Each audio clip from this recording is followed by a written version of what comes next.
오늘 여러분과 함께 나눌 말씀의 제목은 산을 넘는 아름다운 발입니다. 산을 넘는 아름다운 발. 이런 제목으로 함께 말씀을 나눌 때 우리 안에 소망이 있기를 원합니다. 여러분에게 소망이 생기면 좋겠습니다. 나도 복음 들고 산을 넘어봐야 되겠다. 내 발이 상처난 발일지언정 아름다운 복된 보람된 복음의 발이 되면 좋겠다. 이런 기대와 소망이 오늘 말씀을 통해서 일어나서 앞으로 주님 나라 바라보며 잃어버린 영혼들을 주님께로 인도하는 그런 간절한 소명이 이번 이 말씀을 통하여서 회복되길 주님의 이름으로 축원합니다. 올해 시작한 지가 엊그제 같은데 벌써 3월 달이 되었습니다. 어제는 좀 눈보라가 쳐서 좀 추웠지만 이제 오늘도 보니까 햇볕은 따뜻합니다. 봄이 되었어요. 조금 지나면 금방 1년이 지나갈 것입니다. 아마 여러분 올해 초에 이런저런 계획을 세웠을 것입니다. 어떤 계획을 세우셨나요? 주로 이제 계획 세운 걸 보면은 건강에 대한 계획을 참 많이 세우는 것 같아요. 그리고 운동에 대한 계획을 세우고요. 또 내가 좀 음식을 좀 조절해서 좀 다이어트해서 내가 좀 건강을 좀 더 되찾아야 되겠다. 활력 있는 그런 삶을 살아야 되겠다. 그런 계획들 주로 다 많이 하는 것 같습니다. 그런데 그리스도인이라면 어떤 계획을 세워야 될까? 그리스도인이라면은 그냥 이렇게 육신에 대한 그런 계획을 세우는 거로 만족할까? 아닙니다. 그리스도인이라면 반드시 세워야 되는 일련의 계획이 있습니다. 물론 우리가 이제 매년마다 90일 성경 통독을 하고 있습니다. 여러분 어떤 계획을 어느 정도 지나갔습니까? 90일 성경 통독. 지금 이제 이미 3분의 2가 지나갔어요. 3분의 2가 지나갔어요. 이번 주에 제가 카톡방에다가 90일 성경 통독 통독표를 다시 올리고 좀 독려하려고 합니다. 저도 읽다 보니까 이게 따라가기 바쁘더라고요. 그렇지만 이 성경을 읽는 것이 얼마나 중요한 시간들인지 모릅니다. 지금껏 놓쳤다면 이번 주부터라도 또 새로운 마음으로 여러분 성경 통독을 하시기 바랍니다.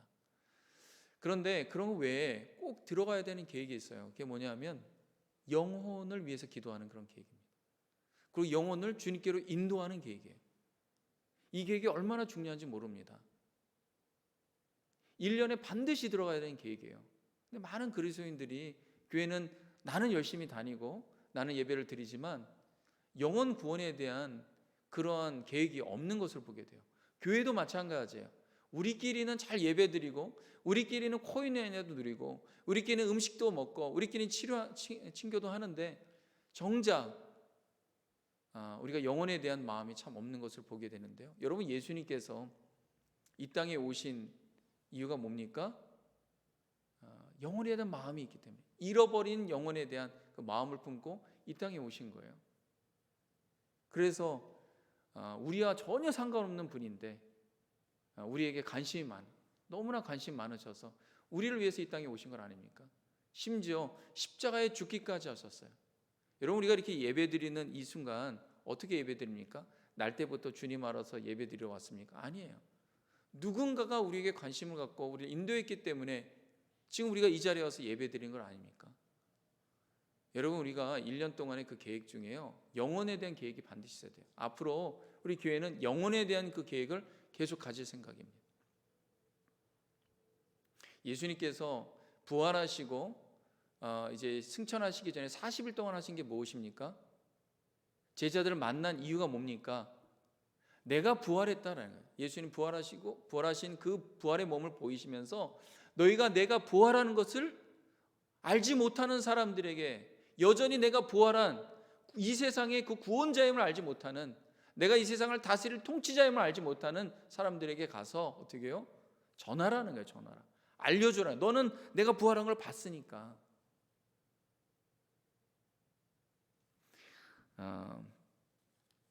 우리가 이제 부활절을 기해서 생명 회복 VIP 초대를 하려고 합니다. 이제 5주 정도 남았어요. 근데 이것은 나와 별로 상관이 없다 생각하거나 무관심하실 수 있습니다. 예, 그렇습니다. 많은 그리스도인들이 이런 데 무관심해요. 근데 여러분 예수님이 영혼에 관심이 참 많아요. 그래서 이 기간 통하여서 우리가 영혼에 대한 예수님의 마음을 품고 영혼에 대한, 특히 잃어버린 영혼에 대한 관심이 회복되기를 주님의 이름으로 축원합니다. 관심이 있어야 돼요. 관심. 오늘 우리가 봉독한 이 말씀은 바로 이런 것과 관련된 말씀입니다. 어떤 말씀이냐면 복음 들고 산을 넘는 사람에 대한 이야기입니다. 그런 사람의, 그 산을 넘는 사람의 그 아름다움, 특히 그 산을 넘으면서 상처나는 그 발이 얼마나 아름다운가, 이런 표현을 합니다. 여러분, 세상에 많은 아름다움의 잣대가 있습니다. 시대마다 아름다움의 기준이 있는데 발이 아름답다 이렇게 말하는 사람, 특히 상처나고 찢어지고 굳은 살 베긴 발을 보면서 아름답다 이렇게 여긴 적이 있습니까? 오늘 이사야서의 말씀 보면요, 산을 넘은 사람의 발이 아름답다, 복음 들고 넘어간 사람의 그 발이 너무나 아름답다 이렇게 이야기하는데, 그럼 이런 아름다움이 무엇인지, 또 이런 발이 무엇인지 오늘 묵상을 통하여서 나도 좀 그런 발, 그런 아름다움을 가지면 좋겠다, 이런 깨달음이 있길 바랍니다. 오늘 7절의 말씀, 본문의 말씀 한번 읽어볼 텐데요, 다 같이 한번 읽어보도록 하겠습니다. 시작. 좋은 소식을 전하며 평화를 공포하며 복된 좋은 소식을 가져오며 구원을 공포하며 시온을 향하여 이르기를 내 하나님이 통치하신다 하는 자의 산을 넘는 발이 어찌 그리 아름다운가. 이 말씀에 보면요, 복음이란 말이 두 번이나 사용됩니다. 복음은 말 그대로 무슨 의미입니까? 복된 소식이에요. 좋은 소식, good news. 오늘 여기에 보면 7절에 좋은 소식을 전하며 평화를 공포하며, 그 다음에 복된 좋은 소식, 여기선 강조를 했어요. 두 번째는 복된 좋은 소식을 가져오며 구원을 공포하며. 여러분, 좋은 소식이 무엇입니까? 여기 말하는 좋은 소식이 뭘까요? 어떤 소식입니까? 평화가 시작되었다는 거예요. 평화가. 왜 평화를 선포합니까? 지금 전쟁 중에 있어요. 전쟁으로 땅이 황폐하고 수많은 사람들이 죽어가고 있는 그런 죽음의 공포 가운데 있는 사람들에게 가장 좋은 소식은 무엇입니까? 전쟁이 끝나고 평화가 임할 것이다 라는 소식입니다. 안 그렇습니까? 근데 그것을 전하러 가는 사람이 있습니다. 그걸 전령이라고 해요. 전령이. 지금 한참 전쟁 중이에요. 온 도시가 꽉꽉 에워쌌어요. 거기에 있는 시민들과 거기에 있는 이제 군사들이 이제 난 다 죽었구나, 저기 벌떼처럼 그 적군이 몰려오는데 우리는 다 끝났다, 그러면서 이 어두운 그 지하에서 이렇게 죽음을 기다리고 있는, 여러분 그 처절한 그 심정을 아마 그 가운데 있는 사람 아니면 모를 것입니다. 지금 우크라이나가 러시아 전쟁 중에 있는데요, 우리는 멀찍이서 보고 있잖아요. 뉴스 가운데 화면으로 봅니다. 여러분, 화면으로 보는 거는 실체감이 떨어져요. 요즘에 또 영화가 너무나 실감 있게 만들어갖고 거기에 익숙한 사람들은 실제로 다큐멘터리를 봐도 그게 이렇게 체감이 확 오지 않아요. 그냥 안타깝다 이 정도죠. 그래서 이런 그 TV나 온라인이요, 그렇게 좋은 것 같지는 않아요. 실제적으로 봐야죠. 여러분, 선교도요, 기도하는 것이나 아니면은 그냥 이렇게 전달되는 것만으로 안 돼요. 그 선교지에 가야지만 돼요. 가서 그 영혼을 봐야 돼요. 그 잃어버린 영혼의 그 심정을 우리가 알아야 된다고요. 여러분, 그 전쟁 중에 있는 이 우크라이나 사람들이 가장 원하는 것이 무엇입니까? 지난 금요일에 보니까 러시아군이 우크라이나 수도 키예프에 25km 가까이 진격해 있다 그래요. 여러분, 급박한 상황입니다. 25km는 바로 코앞이에요. 탱크로 그냥 하루면은 그냥 갈 수 있는, 하루가 뭐예요? 몇 시간이면 갈 수 있는 거예요. 탱크가 60km로 1시간에 달려갈 수 있잖아요. 지금 바로 코앞에 있는 거예요. 여러분, 거기에 있는 시민들은 얼만큼 절망적인지 우리가 당해보지 않으면 모르는 거예요. 그들이 가장 원하는 게 무엇이겠습니까? 어떤 걸 원할까요? 두 정상이 만나서 이제 전쟁은 끝나고 이제 평화가 임할 거다, 종전을 알린다, 이런 소식 듣는 것이 복된 소식 아닙니까? 또 한편은 어떤 소식일까요? 두 정상이 만나지도 않고 끝까지 적군이 그냥 대치 상태에 있을 때, 우린 죽었구나 할 때 우리 동맹국이 구원병이 와서 뭐 예를 들면 유럽과 미군이 그 군인을 연합해서 보내서 우리를 구해주러 온다. 여러분 이런 소식을 들은다면 바로 코앞에 적군이 총을 겨누고 있다 하더라도요 소망, 희망이 생기는 거예요. 기쁨이 생기는 거예요. 그런 거 아닙니까? 그걸 알기 때문에 이 전령이요, 이 적군을 뚫고 산을 넘어서 험준한 그런 것을 목숨을 내놓고 그것을 뚫고 자기의 가족들에게 죽음을 기다리는 가족들의 희망을 전하려고 가는 것 아닙니까? 상황은 똑같아요. 상황은 똑같아요. 누가 구원병이 옆에서 물밀듯이 와서 이 도시에 에워싸고 있는 적군을 없앤다. 이 상황은 똑같으나 그걸 아는 것과 모르는 것은 엄청난 차이입니다. 모르면요, 이제 난 다 죽었구나. 그 절망 가운데 어떤 사람은 좌절하면서 자살할 수도 있고요. 정말 그 처절한 것 가운데서 괴로워하다가 그냥 절망하다가 죽을 수도 있어요. 근데 누군가가 여러분 절망하지 마십시오. 지금 구원병이 코앞에 와 있습니다. 눈에 보이는 건 적군이지만 그것보다 훨씬 더 많은 구원병이 물밀듯이 와서 여러분을 구원할 것입니다. 여러분 그건 어떻습니까? 어두운 가운데서도 희망이 생기는 거예요. 그것이 복음 안에입니까? 그래서 이 복음을 전하기 위해서 평화를 공포하며 복된 좋은 소식을 가져오기 위해 구원을 공포하며 시온을 향하여 이르기를 내 하나님이 통치하신다. 여러분 하나님이 통치하신다면 끝나는 거예요. 하나님은 공의의 하나님입니다. 사랑의 하나님입니다. 그 하나님이 통치하여 주시옵소서. 우리가 전쟁 중에 있는 나라를 위해서 기도할 때 어떤 기도를 합니까? 하나님 그 땅에 하나님 긍휼히 여겨 주셔서 하나님이 통치하시길 바랍니다. 여러분 그런 기도하는 거 아닙니까? 그렇게 좋은 소식을 전하는 사람이요 산을 넘는 거예요. 산을 넘는. 여러분 산을 넘는 것이 쉽습니까? 어렵습니까? 어렵지요. 그래서 오늘 말씀은요 이 복음을 전하는 사람의 특히 발에 대한 이야기입니다. 산을 넘고 그 어려움 가운데 나가서 복음을 전하는 이 사람에 대한 이야기를 하려고 합니다. 제가 이 산을 넘는 복음을 갖고 산을 넘는 사람의 발 얼마나 아름다운가, 정말 얼마나 아름다운지 살펴봤어요. 산을 넘는 사람의 발 한번 본 적 있습니까? 제가 그래서 찾아보니 산악인의 발을 한번 봤어요. 한국의 유명한 산악인 중에 한 사람이 엄홍길이라는 사람이 있더라고요. 그 사람의 그 발을 한번 저희 여러분에게 보여주겠습니다. 한번 사진을 한번 올려주세요. 이렇게 생겼어요. 실은 이 발만 보면은 이게 잘 실감이 안 날 수 있어요. 근데 자세히 보면요, 엄지 발가락이요 다 문드러졌어요. 한 3분의 1 정도가 없는 것을 보게 됩니다. 그 다음 발은요 또 다른 사람의 산악인 발이에요. 외국 사람인데요. 여기 그냥 뭐 발인가 보다 하지만 자세히 보면요 그 발가락들이 다 뭉그러졌습니다. 다 뭉개졌어요. 산을 넘는 사람의 발이에요. 여러분 이 발이 육안으로 볼 때는 아름답게 보입니까? 아니죠. 근데 이 발이 아름답다라는 거예요. 내려주시기 바랍니다.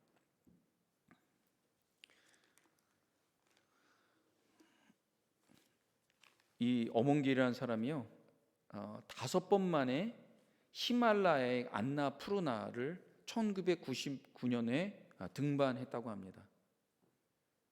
근데 이런 산을 오를 수 있었던 건 발 때문이라 그래요. 여러분 발을 귀하게 여기신 적 있습니까?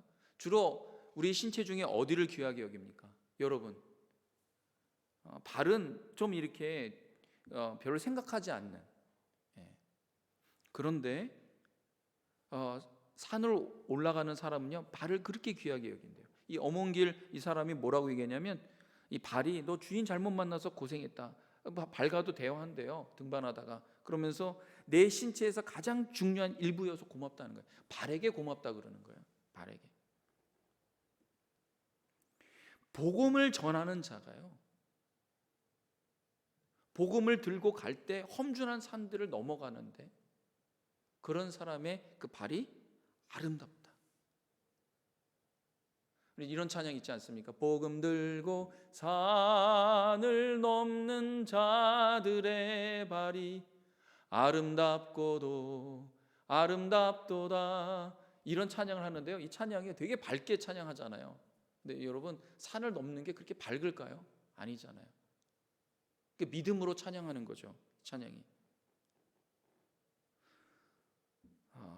복음 들고 산을 넘는데 그 산이 참 여러 산들이에요. 몇 개의 산을 넘어서 처절함 가운데 있는, 어둠 가운데 죽음을 기다리고 있는 사람들에게 좋은 소식을 전하는 거예요. 예수 그리스도가 통치하십니다. 여러분, 죽지 않습니다. 죽은 것 같으나 살아난 것입니다. 여러분, 구원병이 없으면요, 산 것 같으나 죽은 거예요. 근데 구원병이 있으면, 그 좋은 소식을 갖고 있으면요, 죽은 것 같으나 사는 거예요. 여러분, 복음이 그런 능력이 있습니다. 그걸 갖고 가는 거예요. 그런데 우리가 이렇게 복음을 전하러 나아갈 때 참 우리가 넘어야 될 산들이 있어요. 넘어야 될 산들이 있는데 그것이 참 어려워서 주저하는 경우가 있습니다. 저는 오늘 여러분에게 복음을 전할 때 우리가 넘어야 할 산에 대해서 이야기하려고 합니다. 한 3가지 정도인데, 첫 번째는 이거예요. 복음은 좋은데 산이 너무나 험준하고 넘기가 어려운 거예요. 그 첫 번째 산이 무엇이냐? 실은 우리 자신이에요. 우리 자신의 게으름과 무관심의 산. 그걸 첫 번째 가장 크게 맞닿는 산입니다. 우리가 부활절뿐만 아니라 우리가 정말 받은 은혜가 있어서 영혼에게 다가갑시다 하지만 그때로 끝나는 경우가 얼마나 많습니까? 또 생각은 하더라도 게을러 갖고 다가가지 못하는 경우, 전화 한 곳 하면 되는데, 전화해서 우리 만납시다 해도 되는데 그것도 힘든 거예요. 우리의 게으름과 무관심, 뭐에 대한? 영혼에 대한. 지금 전도는요, 굉장히 이타적인 것입니다.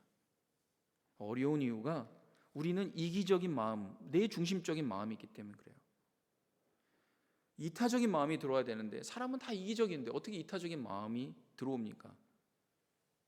실은 예수님의 마음을 품어야지만 가능한 거예요, 이 전도는. 예수님이 가장 이타적인 분이에요. 예수님은 저와 여러분 아무 상관없습니다. 나와 아무 상관없는 사람에게 시간을 내고 물질을 내고 이 에너지를 내고 막 그래갖고 만날 수 있어요? 뭐 때문에 만나요? 사람은 만날 수가 없어요. 나에게 이익이 되거나 내가 관심이 있거나 뭔가 나와 연결이 있어야지 만나죠. 나와 연결이 하나도 없으면은요, 뭐 생각도 안 합니다. 근데 어떻게 그렇게 생각하게 됩니까?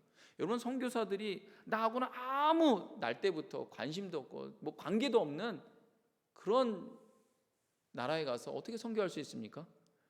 하나님의 마음이 들어갔기 때문에 그래요. 예수님의 마음이 들어가고 이게 가능한 거예요, 이게. 그래야지 그 영혼에 대한 마음이 생기는 거예요. 이게 너무나 좋은 소식인데 이걸 저 사람이 꼭 알아야 되는데, 여러분이 어느 식당에 가서 맛있고 좋으면은 여러분 혼자 몰래 먹습니까? 물론 그런 분도 있더라고요. 그런 분도 있어요. 많이 알리면은 사람들이 왕창 와갖고 내가 이렇게 먹을 수 있는 그런 그 시간대에 마음대로 못 먹으니까 안 알리는 사람도 있더라고요. 그런데 여러분, 적어도 그런 사람이라도요, 자기 주변에 가장 친한 사람들, 사랑하는 사람들은 알려요. 그런데 전혀 모르는 무지한 사람들에게 가갖고 그거 맛있다고 막 얘기합니까? 그러지 않아요.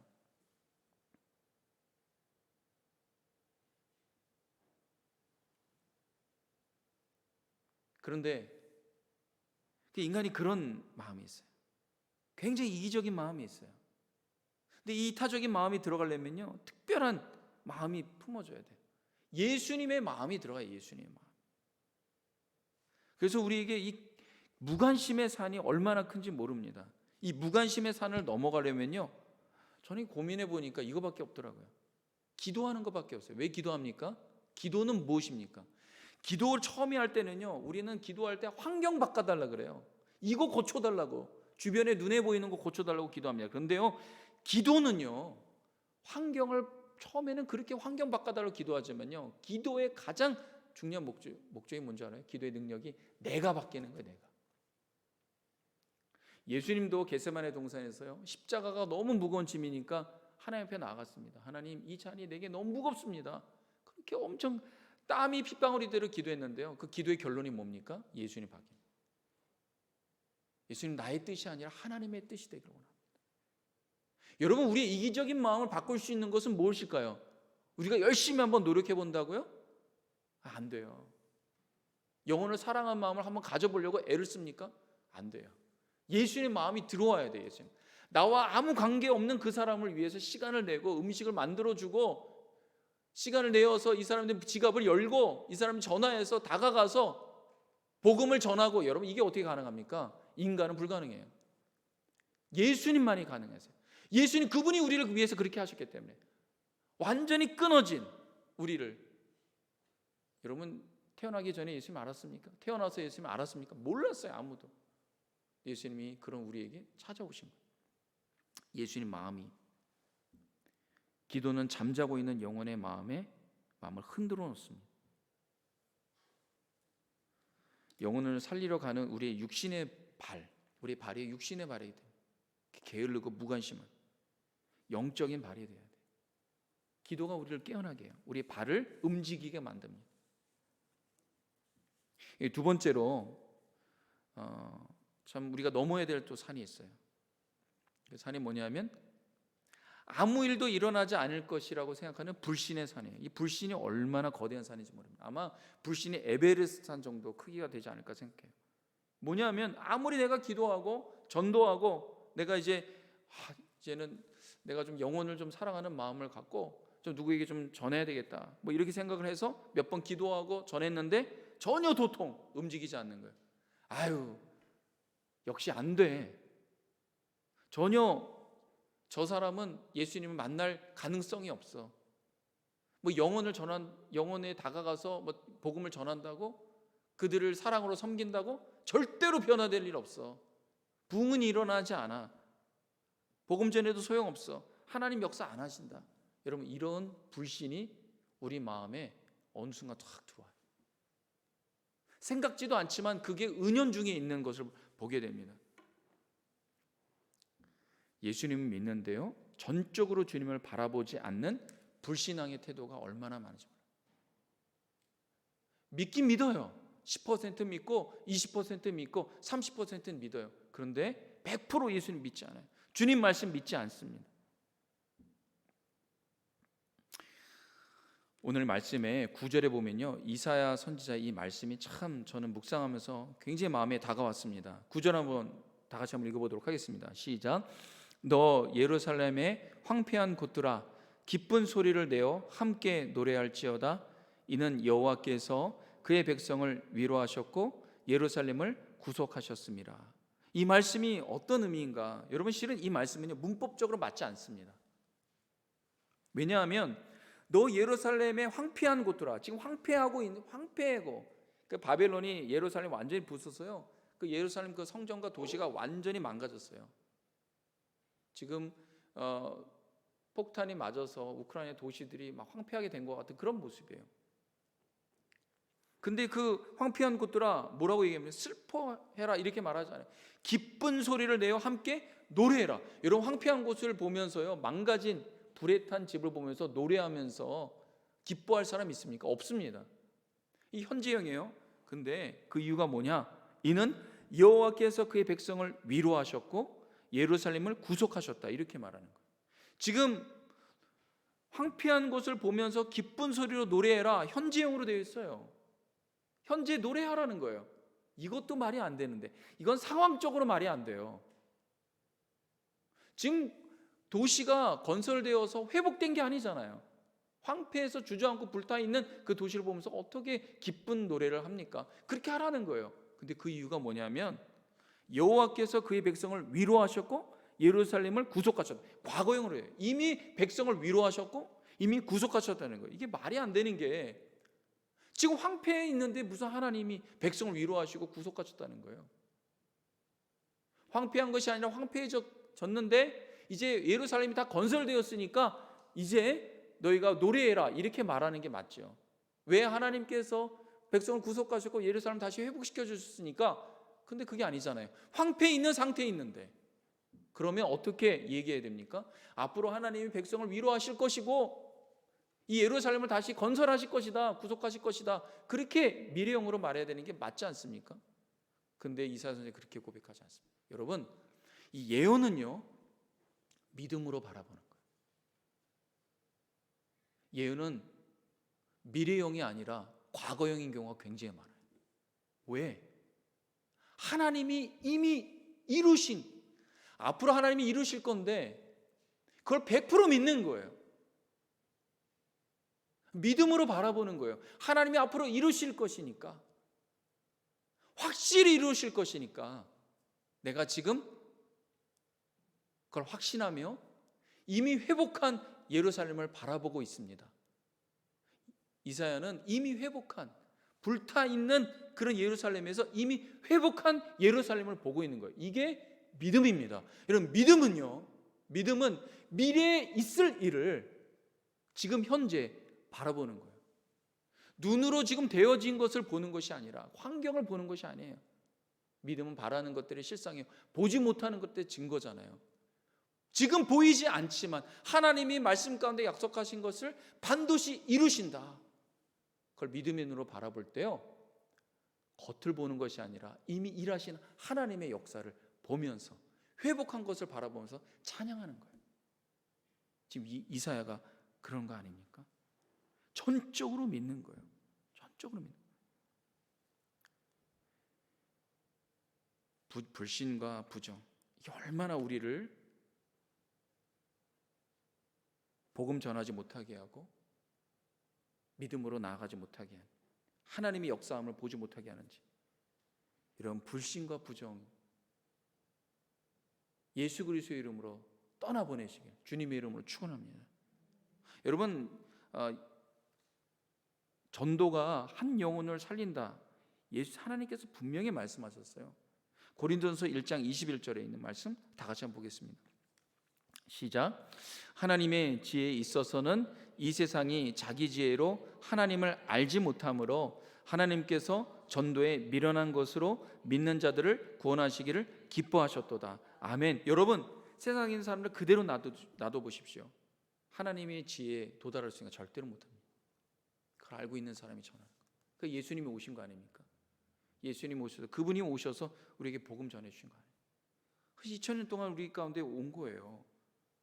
전도는 미련하게 보입니다. 그러니 그런 것으로 믿는 자들이 생겨나는, 하나님이 그런 전도로 구원하기를 기뻐하시는 하나님의 말씀 아닙니까? 분명히 하나님의 말씀은 이미 이루어진 거나 마찬가지. 그 믿음 아닙니까? 여러분, 우리가 믿을 때 그렇게 될 것입니다, 그 과정 중에 보면서 그렇게 될 것 같아요. 여러분, 이것은 믿음이 아니에요. 믿음은 이루어지지 않았는데 지금 하나님 말씀하신 걸 이루어질 것을 이미 확신하고 이루어졌습니다 고백하는, 지금 이사야가 그런 고백하는 거 아닙니까? 그게 믿음 아닙니까? 사랑하는 성도 여러분, 이런 믿음이, 이사야 같은 이런 믿음이 우리 모두에게 일어나길 주님의 이름으로 축원합니다. 마지막으로 보겠습니다. 이건 복음 전하다가 현실적인 부분인데요, 거절과 냉대와 무시의 산이 있습니다. 복음의 현실에서 일어나는 산이에요. 거절과 냉대와 무시의 산. 요즘 현대인들은요, 과거보다는 거절을 좀 양반처럼 합니다. 은근히 피해요. 은근히. 이걸 알지요. 복음 전할 때 거절이라는 그 돌산이 있어요. 어느 때 냉대라는 얼음산이 있습니다. 무시하게 되면 자존심도 상해요. 여러분, 이런 산을 우리가 넘어가야 되는 거예요.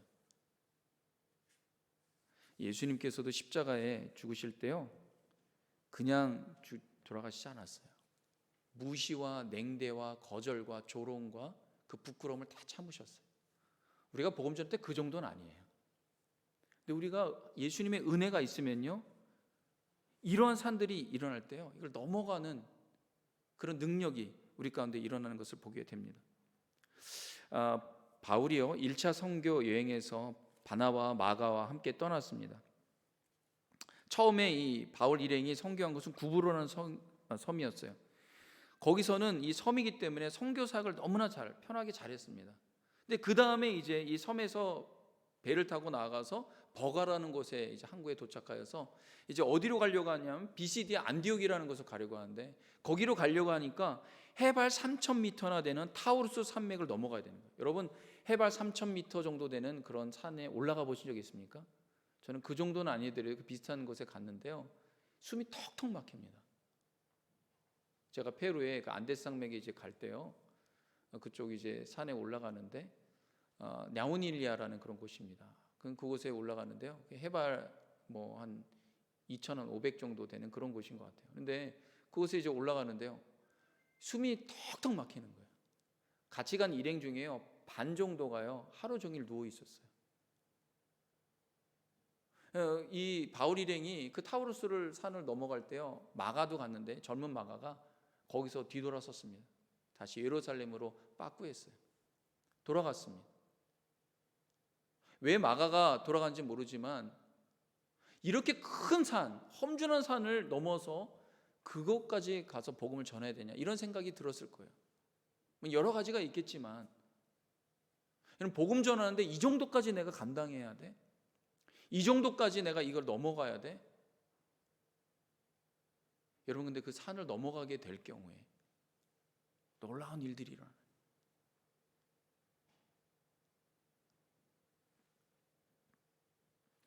이번 생명 회복 축제에 온 교회가 기도하면서 준비합니다.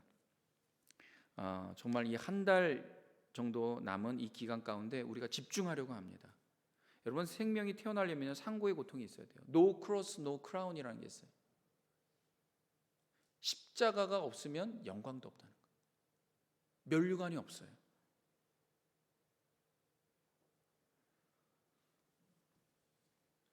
예수님이 십자가를 지셨기 때문에 부활이 있었던 것입니다. 복음을 전하는데 산을 넘어가야 되는 거예요.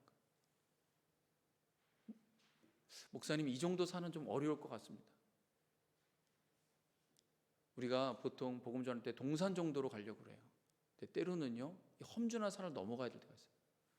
근데 바울의 그 일행이, 마가는 돌아섰지만 그들이 타우루스 산맥을 넘어가서 BC의 안도교에 도착했을 때요, 그 지역을 복음으로 변화시키는데요, 그 일대가 다 복음으로 변화됐어요. 우리가 정말 육신으로 감당할 수 없는 그런 산을 넘어가야 될 때 그때 포기하는 경우가 참 많습니다. 근데 그걸 넘어가게 되는 순간 어떤 일이 일어나냐? 역사가 일어나는 거예요. 제가 이 한 예만 들고 말씀 마무리하겠습니다. 중국에 한 산골 마을이 있는데 거기에 이제 어느 마을에 항상 물이 부족하였습니다. 산에 있으니까 물이 많이 있을 리가 없죠. 그래서 거기 있는 그 마을에 있는 사람들은 정말 몇 킬로를 걸어서 그 물 하나, 자기가 먹을 물, 하루 먹을 물을 길어온다고 합니다. 농사도 져야 되는데 항상 물 부족으로 이제 식량도 많이 얻을 수가 없는 그러한 그 산골 마을이에요. 그 마을에 카오 왕바라는 그런 청년이 있었습니다. 이 청년이 어릴 때부터 이제 부모님 주변에 있는 그 마을 사람들 물 때문에 고생하는 걸 이제 보고 자라왔어요. 이제 근데 이 형제가 청년이 한 23살 정도쯤 되었을 때 이런 계획을 세웁니다. 뭐냐면은 저 멀리 떨어져 있는 수킬로 떨어져 있는 곳에 물을 끌어올 수 있도록 수로를 만들어야겠다는 생각이 드는 거예요. 근데 그 당시 때는 지금처럼 현대 기술이 있는 것도 아니고 정부도 도와주지 않아서 이 청년 혼자 삽과 곡괭이로 산을 깎는 거예요. 처음에 이걸 시작한다고 했을 때 사람들이 얼마나 우습게 생각했지 몰라요. 그때 이 사람의 나이가 23살인데 1959년에 시작했습니다. 수로를 만들. 그래서 매일매일마다 삽과 곡괭이를 들고 산 중턱에 가서 이제 깎는 거예요. 산을 깎는 거예요. 수로를 만들겠다는 야심찬 계획을 세웁니다. 이 험준한 산악 지역인데 이 수를 만드는 게 만만치 않죠. 그래서 이제 그렇게 시작했는데 언제까지 됐느냐? 36년 동안 계속 판 거예요. 36년 동안 파가면서 드디어 1995년도에 수로가 완성이 됩니다. 이 수로의 길이가 무려 7.2km가 되는 거예요. 7.2km. 산을요, 산 봉우리를 3개의 봉우리를 지나가고 10개의 언덕, 산 언덕을 넘어서 마을에 다다랐다고 합니다. 지금은 이제 할아버지가 됐어요. 이 할아버지가 됐는데 이 사람이 이 수로를 만드는 그 과정 가운데 여러 가지 에피소드가 있는데 이런 얘기를 하더라고요. 마을 주변의 산들이 이 지반이 약한 석회암 지대여서 낭떠러지로 떨어질 뻔한 순간들이 많았다는 거예요. 어느 때는 나뭇가지 하나에 의지하여서 작업을 하고 생명을 연장한 적도 여러 번 있었다는 거예요. 근데 이 사람이 한 가지 목적이 무엇입니까? 이 마을 사람들이 그렇게 고생하는데 내가 이 수로를 만든다면 정 풍족한 물로 이 모든 마을 사람들이 잘 풍요롭게 살 것이다. 그런 하나의 희망 갖고 36년 동안 삽과 곡괭이로 산을 깎은 거예요. 마을 사람들이요, 수로가 딱 뚫리는 그때 뭐라고 얘기했냐면 우리 마을에 이렇게 물이 콸콸 쏟아지는 건 평생 봅니다. 반평생 헌신하신 이 할아버지 이 수고와 땀에 모두 다 감사한다. 지금도 여전히 산을 깎으면서 여전히 주변 마을을 위해서 애를 쓴다고요. 여러분, 물을 얻겠다고 이 할아버지가 마을 사람들을 위해서 수로를 만듭니다. 여러분, 예수 그리스도의 복음은 어떻게 생각합니까? 여러분, 예수 그리스도의 복음은 한 영혼을 살리는 것뿐만 아니라 그 영혼을 통해서 가정이 살아나는, 가정이 살면 사회가 살고 나라가 사는 거예요. 여러분, 이 복음입니다. 우리가 복음이 얼마나 가치 있는지, 얼마나 이것이 영혼을 살리고 민족을 살리고 나라를 살리는지 우리가 먼저 주님 앞에 주님 이걸 깨닫게 하여 주시옵소서. 그리고 주님 앞에 나가야 될 필요가 있는 것입니다. 여러분, 사람을 낚는 것은요, 이거 엄청난 가치가 있는 거예요. 우리가 복음을 전할 때 여러 산을 넘어가는데 십자가를 지는 것은 면류관이 있습니다. 십자가를 지면 생명이 있어요. 십자가를 지면 하나님의 나라가 있습니다. 상처가 있으면 영광이 있는 거예요. 저는 이 상처난 복음을 전하면서 상처난 발 이걸 보면서요, 저는 이런 여러분에게 이런 소망이 생기면 좋겠습니다. 우리가 깨끗한 발로 하나님 나라에 가는 것이 아니라 상처난 발로 하나님 나라에 가서 예수님을 만날 수 있길 바랍니다. 예수님도 십자가에서 상처난 발을 갖고 지금도 계세요. 예수님이 여러분에게 야, 너 발이 왜 이렇게 깨끗하냐 이런 말 안 듣길 바랍니다. 십자가로 상처난 그 발을 통하여서 여기 있는 모든 분들이 영광된 면류관을 다 취하길 주님의 이름으로 축원합니다. 기도하겠습니다. 하나님 아버지,